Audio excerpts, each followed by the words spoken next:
Hello everyone, hopefully you're doing well. In this video, we're going to continue with chapter 3, graphing. We're still doing intermediate algebra. And in the previous sections, we introduced graph of equations, but we're going to talk about functions. But it's very important to understand the functionality of, algebraic expressions. Also the equations, also the functions, and also the domain, the range, the relationship that exists between all of this. So in this section, we would focus on functions, especially the relationship between domain and range. As objective, we would define relation, domain and range. We would identify function. We would use the vertical line test to verify if an expression is an equation is a function. So we would find the domain and the range of a function, and we would use function notations. Remember, we're still doing chapter 3, graphing.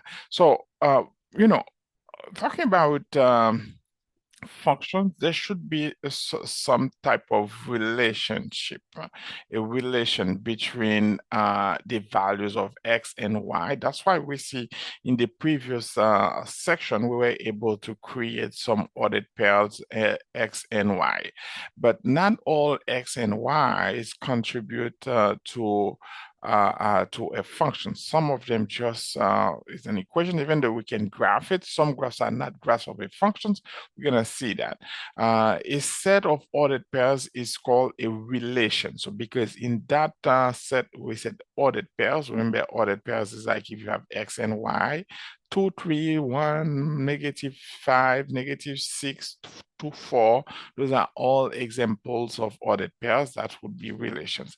So the domain of the relation is the set of x coordinates. For example, let's say if I have a set of all those x values, let's say I call A, B, C as x values, and y, those are the coordinates of y, 1, 3, 5, for example. If we have the elements of x and y listed as is, like I have A, B, and C, 1, 2, 3, if those correspond to if there are some relationship between these, now you see I have some ordered pairs like A, 3, B, 1, C, 2. Those are some ordered pairs, okay? So the first coordinate is x, is the range. I mean, the first coordinate x is the range, and the first coordinate is x, and it is the range, and the second coordinate is y, and it is the, I'm sorry, I think I say it backwards. The first coordinate x is the domain of the relation, okay? First coordinate. The second coordinate, which is y, is the range of the relation. Now, if you want to see what we talk about here through these examples, we can just take an example to explain.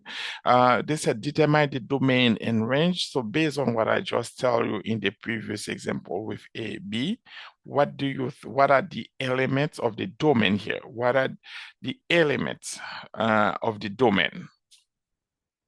Yes, so remember the domain is the set of all x values. What are the x values? Yes, the x values are the first numbers. So the first numbers, they are all x's. So if I listed elements of the domain, that would be 4, -4, 2, and 10. Now they also ask you to list the element of determine the domain and the range of the relationship. So we need also to list the element of the range. Remember, the elements of the range, they are all y values. Y, y, y, and y, okay? So in this case, you see I don't use parentheses, I use bracket for that. So because here, those numbers inside of the bracket, they are not ordered pairs, they are just elements of the set y, x for range, and uh, all the sets y for the, I mean, all the set x for the domain, for y for the range. So that would be 9. I don't need to put 9 twice because what you want to know here in the domain where I have x, if I try to show the relation, I have 4, -4, 2, and 10. Now, because as I said, 9 repeat twice, I don't need to put it twice. So those would be the element of the range. But look at the relation here, 9, 3, -5. So you see here, well, I can put them in order. I prefer to put them in order. Let's put them in order. I mean, from the smallest to the largest. I believe we have -4, 2, 4, and 10. We have -5, 3, and 9. So what are the relation? -4 goes to 9. Uh, 4 goes to 9. And 2 goes to 3. And 10 goes to -5. You see, each element from the domain has only one relation in the one, only one, no more than one. That would be a function. That's why we call it functions. But that's something we're gonna see a while from now. So, but now let's focus on the second examples because we're not focusing yet to decide whether a relation, I mean, an equation is a functions or not. For now, let's just go and identify the domain and the range. In the second example, they ask you to find the domain and the range of the following relation. So remember, the domain, all first coordinates. So the domain is the input, is the elements you put in the system. Remember, there is an input, and from this input, there is a certain transformation to have the output, right? So that's the transformation, right? Transformation. Now, the first coordinate you enter is always the x value. So if they ask you to find the domain in this one, I'm gonna just write it up there because it's gonna consume too much space. So the domain for me would be what? You see, I use bracket. What is the domain? What are the elements of the domain? The elements of the domain here are all the input animals. So that would be polar bear, cow, chimpanzee,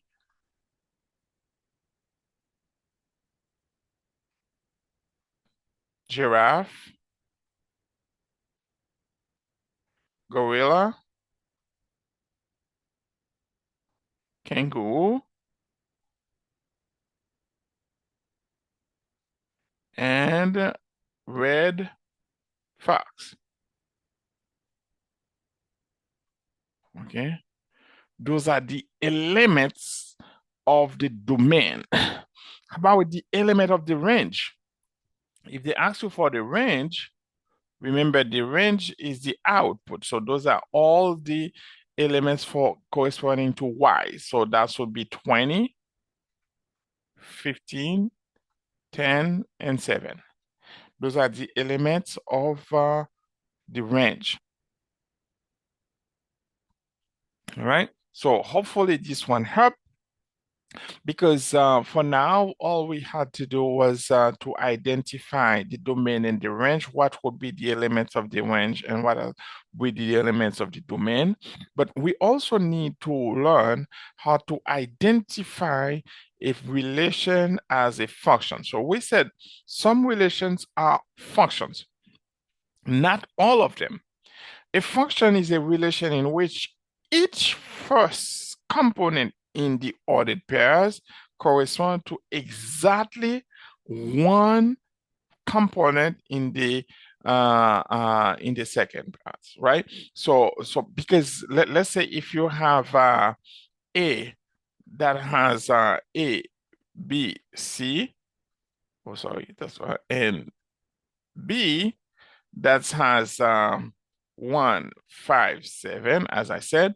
So relation for us is when we can construct, we make sure that each element in A that has A, B, and C has only one relation with elements in B, right? So for example, we can say that if 5 goes here, B goes here, and A goes here. So you see there is only one relation. So we call that a functions.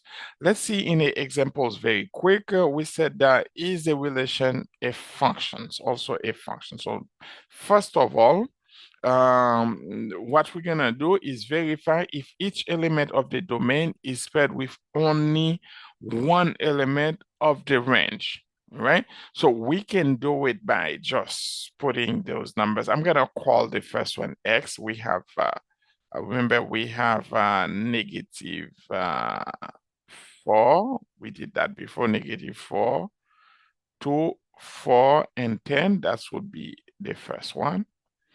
And then for Y, we have like the elements are negative 5, 3, and 9. Let's see if each element, um, 4 goes to 9, negative 4 goes to 9, 2 goes to 3, and 10 goes to negative. Now, remember, we don't say that a function is a relation in which each second component has exactly one correspondent in the first component. We said that a function is a relation in which each first component in the ordered pairs correspond to exactly one second component. Even though you see negative 4 and 4 goes to 9, but it doesn't mean like negative 4 go to two different ones and 4 goes to two different ones. So they go on to only one. So we can conclude at this point, since each element of the domain is paired with exactly one element of the range, we can say it's a function. It's a function because each element in the domain correspond to exactly one element in the range, right? So that's what we need to know. Now, it's okay for a y value to be assigned to more than one x value, but an x value cannot be assigned to more than one y value, right? It has to be assigned to only one y value. Now, look at this. Determine whether each relation is a graph of a function, so we can verify that. Look, if I try to connect those dots,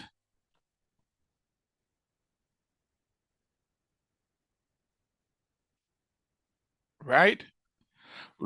As you can see, each x give you only one y. Each x give you only one y. So if we plug negative 2 only give you 1. If you plug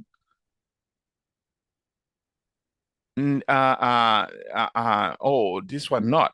Because when you plug 3, as you can see, 3 give you 2 of them because this is 3, 2, and this is 3, negative 3.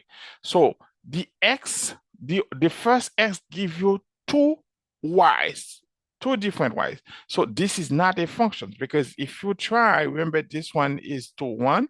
So meaning if you have x that has negative 2 and 3 as the two elements, and y that has -3, 1, and 2. As you can see here, -2 goes to 1, 3 goes to -3, and 3 goes to 2. So not a function. Not a function, right?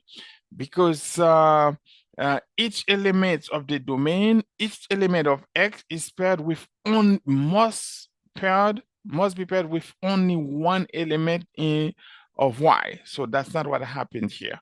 Now look at the second one. If you connect those dots, no matter how you connect them, look, I try to do something different, right? But look, I have the first point. We see we have -2, 1. The second point, we have 0, 1. We also have 1, -3, and we have 3, 2. If you don't see them, look at this one. It's 1, -3. That point right here is -2, 1. This point right here is 0, 1. And this one right here is 3, 2, right? Now, if you try to pair it, it would be different because X would have -2, 0, 1, and 3, and Y would have -3, 1, and 2. Look at when you pair them, -2 give you 1, 0 give you 1, 1 give you -3, and 3 give you 2. You see, you don't have two arrows from the same number in X to go to different numbers in Y, okay? So this one here is a function,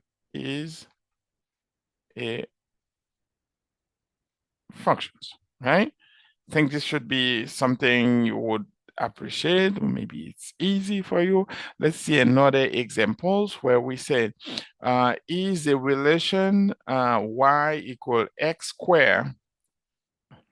That should be x squared minus 2x a functions, right?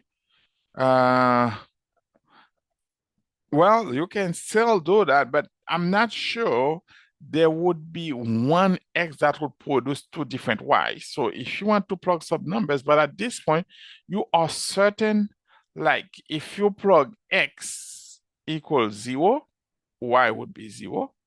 If you plug X equal 1, Y would be equal to -1. You can plug it, -1 power 2 minus 2 times 1, so that would be -1. So you see you have 0, 0, and you have 1, -1 if you try any numbers. But for this one, we are certain that each element of the domain, the value of X, would produce only one element of the range. So this, yes, it's a function. It's a function because each element of the domain will produce a different range. So how I know that because based on these equations, you are, looking at these equations, I don't need to show you like doing some type of demonstrations, but you can go by examples, taking any numbers and plug them. If either I do x equal -1, I know -1 power 2 will become +1. -2 times -1 is +2, so y would be 3. You see, -1 give us 3. And we're going to continue and so on and so on. You can take some examples. Another examples here. Now, one of the reasons we can just look at the functions, an expressions, and state that it's not a function if you have y power 2. Okay, because in the previous one, because y is only y power 1, I don't even see it, but in this relation, okay, of course later you would later you would understand this is a hyperbola. But for now, let's suppose not yes, it's a hyperbola. You know, but for now, let's suppose that we have this one, okay? Let's suppose we have this one this way. Because of y power 2, we know it's not going to be a function because each element of the domain, the x value, would correspond with two different values of the range, both a positive and a negative number. So let's show you. If x is 2, okay? If x is you know what? I'm gonna say, yeah, if x is 2, I'm gonna have x equal to, we're gonna have 2 square minus y square equal 9. 4 minus y square equal 9. Negative 4 both sides. Negative y square equal positive 5, right? Is that correct? So y square is equal negative 5. So this is not a real number, so we cannot take this one. But if I take something probably that would be greater, because if functions like this, we would have some type of restrictions stating, for example, anything, definitely it must be less than,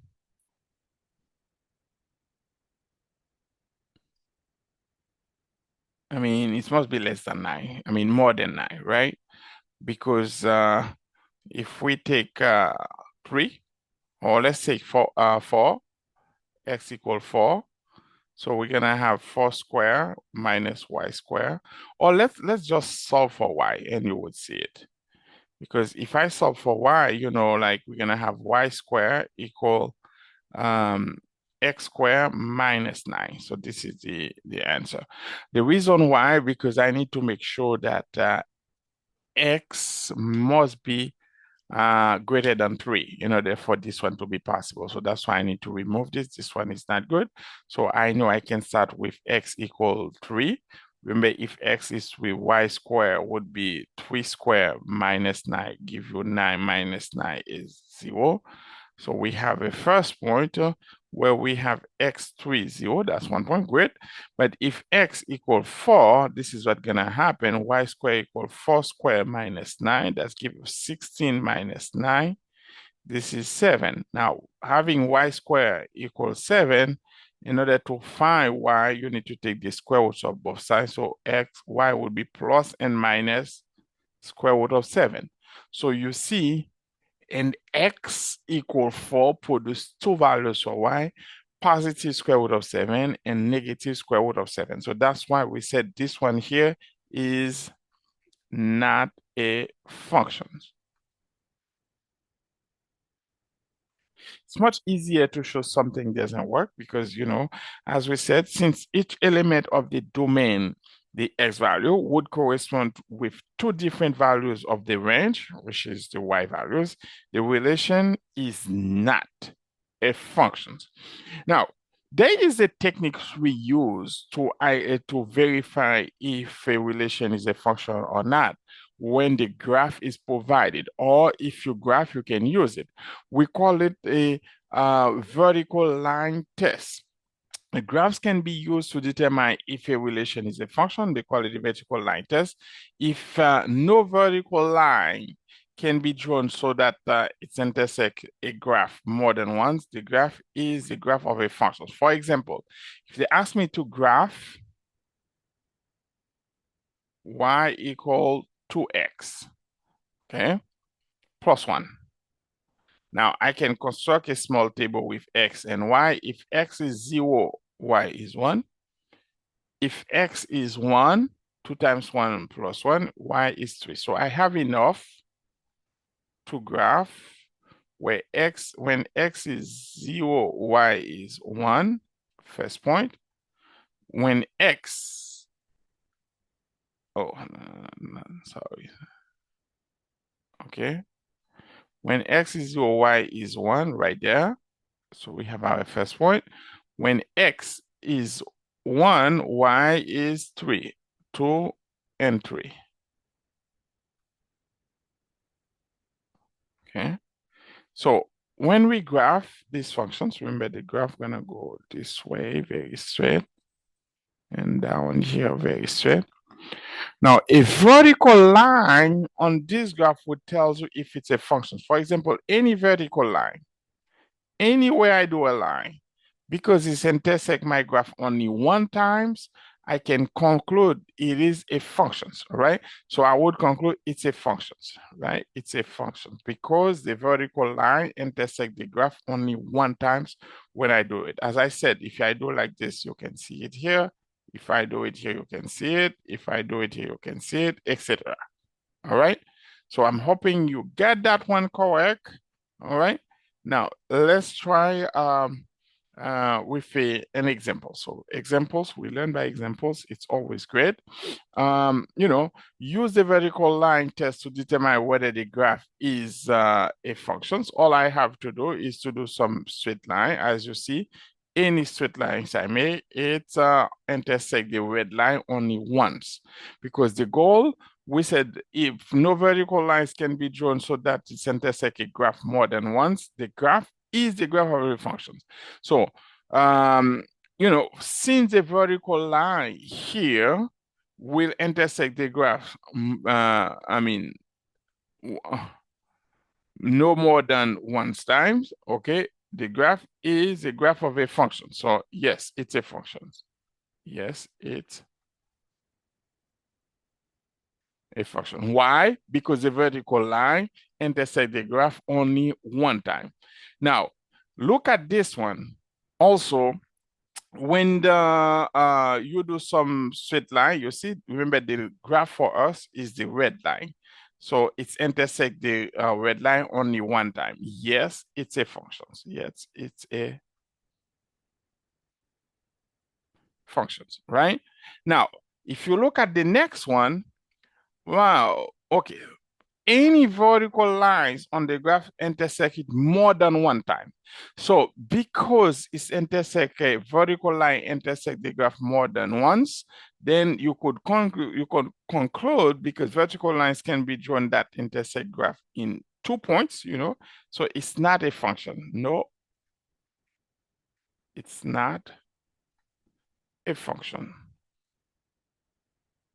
because its intersect is more than once. So the vertical line test, since the graph of a linear equation is a line, all linear equations are functions. So remember, what we did in the first section of this chapter was linear equations or linear functions into variables, So all linear all linear functions are graphs of functions, right? All linear equations are graph of a function because it's intersect the graph only once times.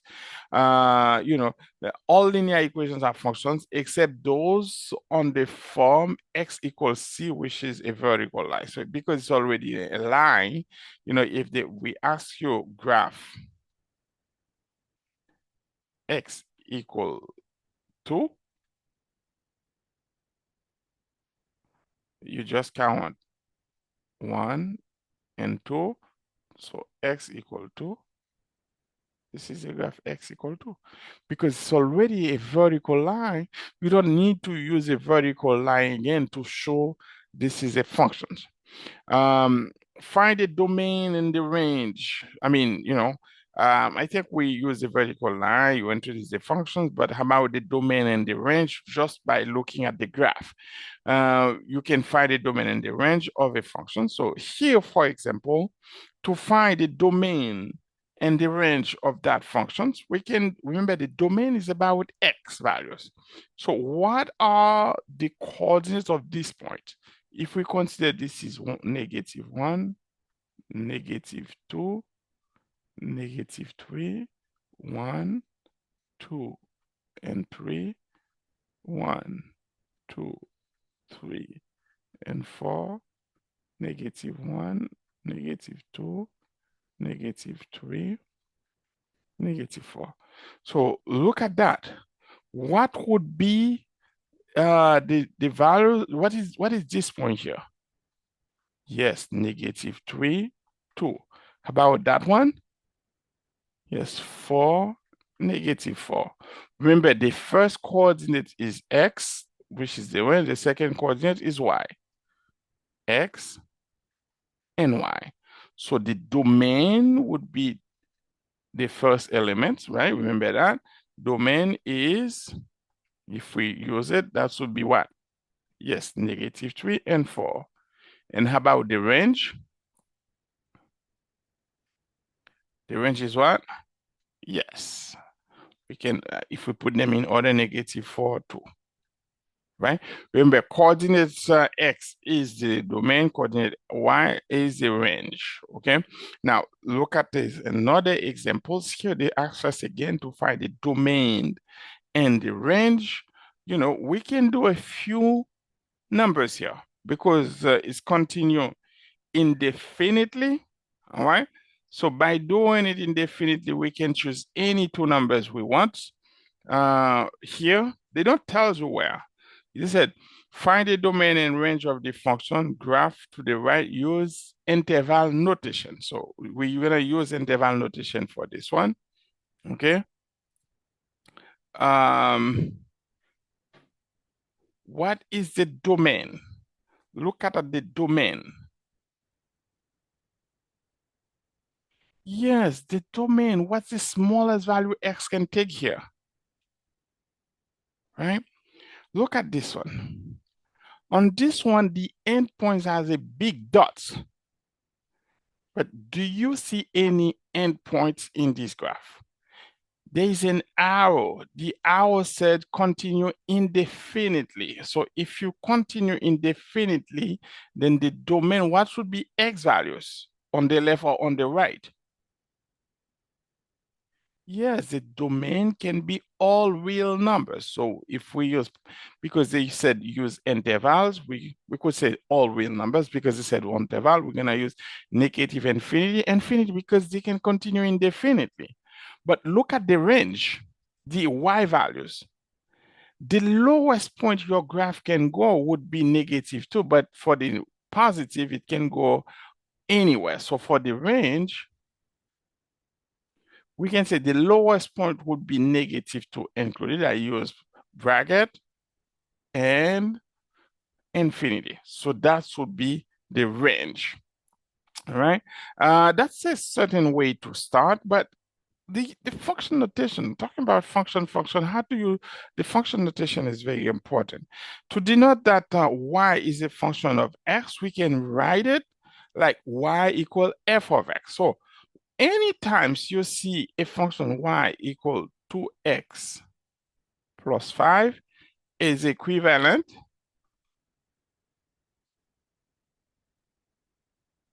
to f of x equal to x plus 5. That means y is f of x, right? Either you say y or you say f of x. It's the same thing. So f parenthesis x, we read it of f of x. This notation means that y is a function of x or that y depend on x. What we mean by that, like, y is, if I said 15x, I could say 15 is your hourly wage,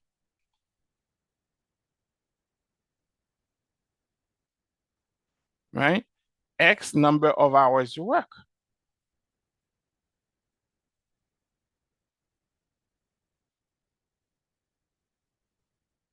So you see, and Y, your weekly gross income. So you see, your salary, your weekly income, depend on the number of hours you work. So 15 times, suppose you work for 20 hours, so 15 times 20 would give you the number, it would give you your gross income for that week. So that means Y is depend on X, and X is the independent variables. If I work, I work. If I don't work, I don't work. So the hours don't change, because the only thing that will change is the income. If I work, then the income change. So that's why X is independent and Y depends on X in order to change. I have some hints for you, helpful hints. Note that f of X is a special symbols in mathematics used to denote a function. The symbol f of X is with f of X. It does not mean f times X, right? Remember, I understand if I do 2 times 5 equal 10, and 2 times 5 is also 10. But f of X is really f of X. Is not, it's not the same, like f of X is not the same as f times X. Something you need to remember, okay? We're gonna do a few examples to find each valued functions, because one of the things we can do with functions is to evaluate them. We can evaluate them for a certain one. If I have f of X equal 4x minus 1, it's the same thing saying y equal 4x minus 1. That means when they ask me to find f of 2, that means find y when x is equal to 2. So remember, as I said, now f of 2 is like I have the functions y and I can substitute. So f of 2 means everywhere in the functions I see x, I substitute for 2. So that gives me 8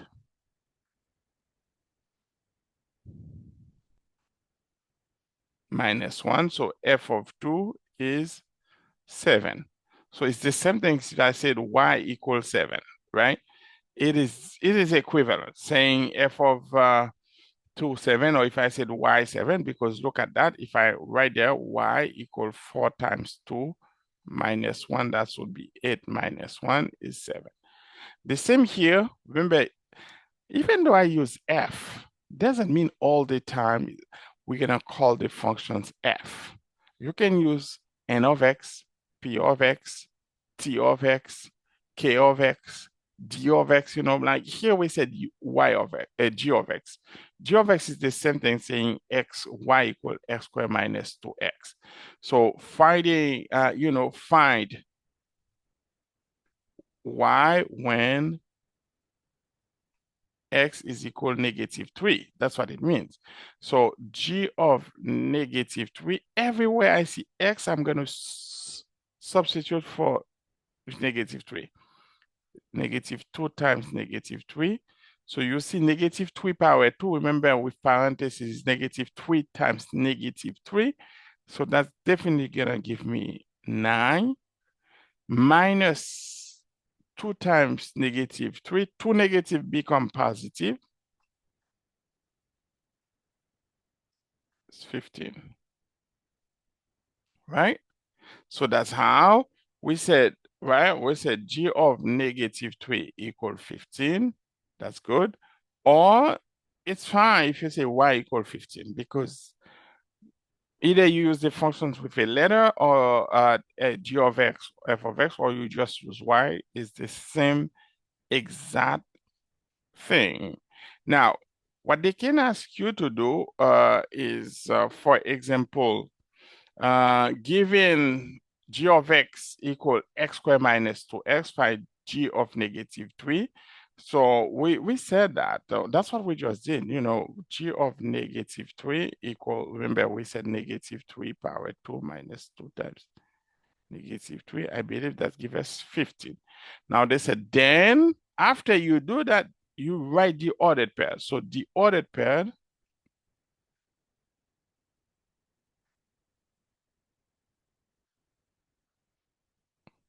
is what? What are the ordered pair? What is x? Yes, -2. Remember, this is x, value of x. When you plug x, it gives you y. So that's an ordered pair, right? Very important to remember. Last examples in this section, they said, given the graph of the following functions, find each function value by inspecting the graph. So for these, all you need to do is just look and identify 5. That means, remember, those are x values, x, x, x, x. Now, what is y? If x is 1, 2, 3, 4, 5, okay. Where do you think this one? I'm gonna go 1, 2, 3, 4, 5, 6, 7. Do you feel like this is where it goes? 5, 7? 1, 2, 3, 4, 5, 6, 7. Okay, those are approximate. So we will say it's 7, right? Let's consider this one is 7. All right. Now, we're gonna try another one. When x is 4, remember this is 5, 4, 3, 2, 1, and this is 0. When x is 4, let's see where y gonna go.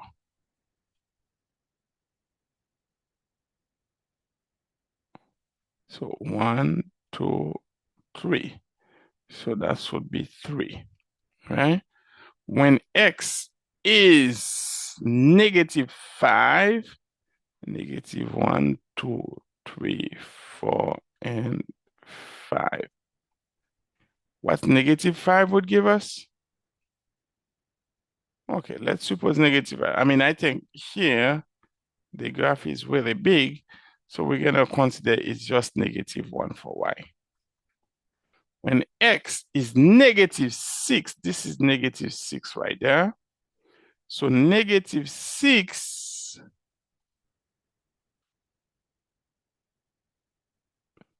would be 2, 3, 4, 5, 6.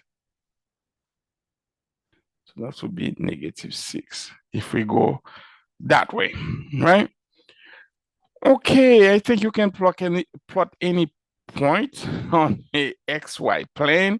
You can identify when a relation is a function or not. You can use the vertical line test to state whether or not a relation is a function. You can find the domain and the range, and also you can analyze a graph by uh, you know identify some ordered pairs on the graph. In a different video, we will come back for graphing linear functions. In the meantime, if you have any questions, let me know. Take care.